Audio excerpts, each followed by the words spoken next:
रात का समय था। हवा में एक ऐसी ठंड घुली हुई थी जो त्वचा नहीं, हड्डियों के भीतर तक बैठ जाती थी।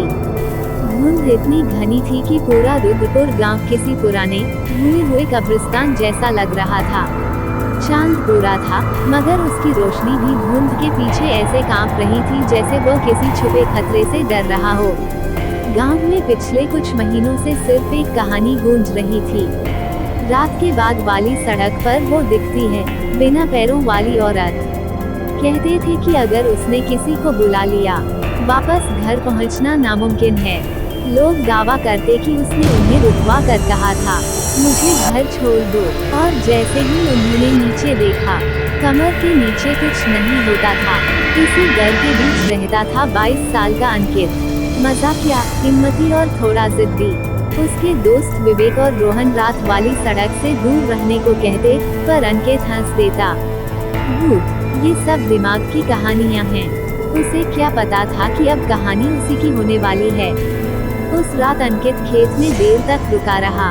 जब उसने घड़ी देखी, रात के 1:45 बज रहे थे।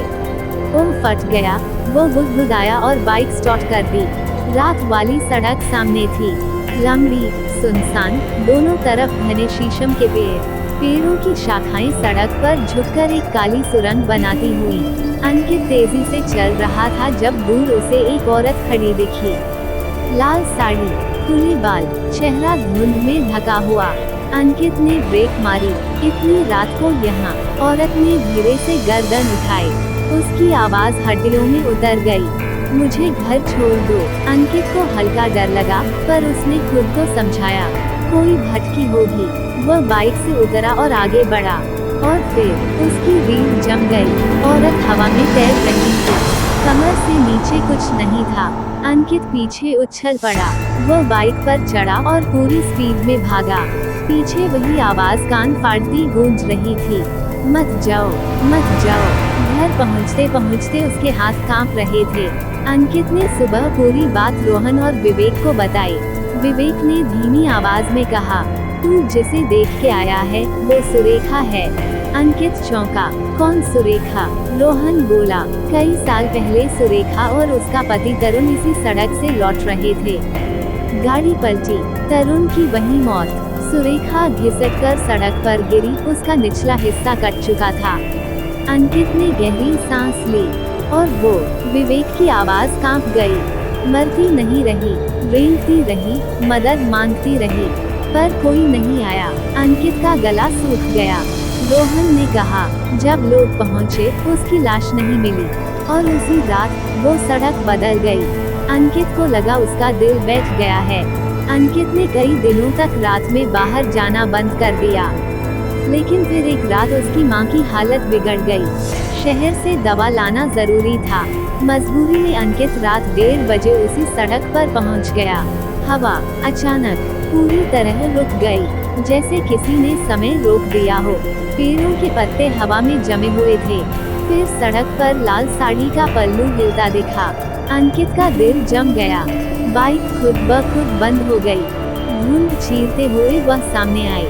इस बार चेहरा साफ था, आंखें जलती हुई, चेहरा आधा जला, होठों से खून टपकता, लंबे बाल जो जमीन पर घसीट रहे थे। उसकी फटी आवाज आई, तुम छोड़कर क्यों चले गए मुझे? अंकित कांप गया, मैं तुम्हें जानता भी नहीं। वो हवा में उसके चेहरे के बिल्कुल पास आ गई। मुझे घर छोड़ दो। और जैसे ही वह उसे पकड़ने वाली थी, पीछे से एक पेड़ जोर से गिरा। अंकित गिर पड़ा। चुड़ैल रुक गई, घूरती रही, और धुंध में घुल गई। बाइक अपने आप स्टार्ट हो गई। अंकित भागा। अब अंकित घर में भी डरने लगा। हर रात खिड़की पर नाखून रगड़ने की आवाज आती, क्री क्री क्री। एक रात उसने हिम्मत कर खिड़की में झांका। लाल साड़ी का पल्लू शीशे से चिपका था, नीचे कुछ नहीं। पल्लू ऐसे हिल रहा था जैसे कोई अदृश्य गर्दन हो। अंकित रात भर नहीं सोया। अगली सुबह जवाब तलाशने वह राघव बाबा के पास गया। बाबा ने उसे देखते ही पूछा, कल रात वो तेरे घर आई थी? अंकित के पैरों से जमीन खिसक गई। आपको कैसे पता? बाबा ने कहा, जिसकी मौत अधूरी हो, वो जिंदा लोगों की सांस और शरीर खींचकर खुद को पूरा करती है। फिर उन्होंने एक ऐसा सच बताया जिसने अंकित की रूह जमा दी। सुरेखा सिर्फ अपने घर नहीं जाना चाहती, वो अपना शरीर पूरा करना चाहती है। उसे अपने खोए हुए पैरों की तलाश है। अंकित कांप गया। उस रात अंकित फिर सड़क पर था। सिर्फ एक गलती, गलत समय, गलत रास्ता। धीरे धीरे धुंध गाढ़ी होने लगी।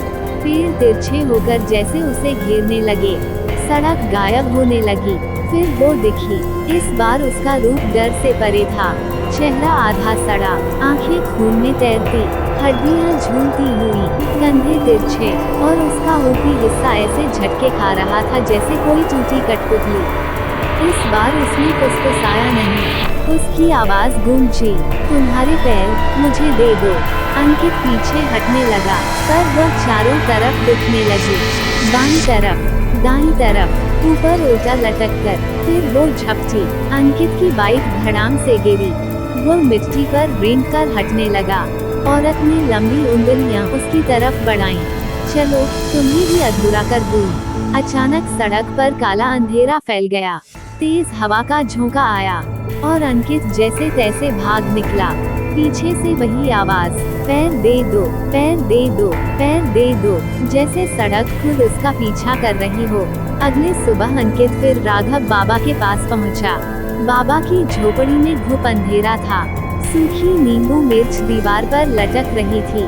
बाबा का चेहरा थका हुआ और डरा हुआ। अंकित ने पूछा, बाबा, वो कौन है? बाबा ने आंखें खोली। वो चंडालिनी है। उसके वादे पूरे होने तक कोई नहीं बचेगा। अचानक हवा रुक गई। दरवाजा चर्रा कर खुला। धुंध अंदर घुसी और वो अंदर थी, पूरे शरीर के साथ, या शायद पूरे अधूरे शरीर के साथ। चेहरा सड़ा हुआ, आंखों में खून, मुस्कान लंबी, भयानक। वो झपटी, कमरा टूटने लगा। धूल, लकड़ी, चीखी, गूंज। बाबा ने मंत्र फेंका। नीली रोशनी कमरे में फैल गई। अंकित ने पुराना दीपक उठाया। चुड़ैल उनके बीच उतरी। उसकी चीख से पूरा जंगल कांप गया। तुम बच नहीं पाओगे, वो फुसफुसाई। फिर एकाएक रुकी, पल भर के लिए हवा ठहरी। अगले ही क्षण वो धुएं में बदलकर गायब हो गई। पीछे सिर्फ राख बची, टूटी चीजें, और राघव व अंकित की तेज सांसें। बाबा मुश्किल से बोले, आज तो रुक गई, पर वो वापस आएगी, क्योंकि उसका वादा अभी बाकी है।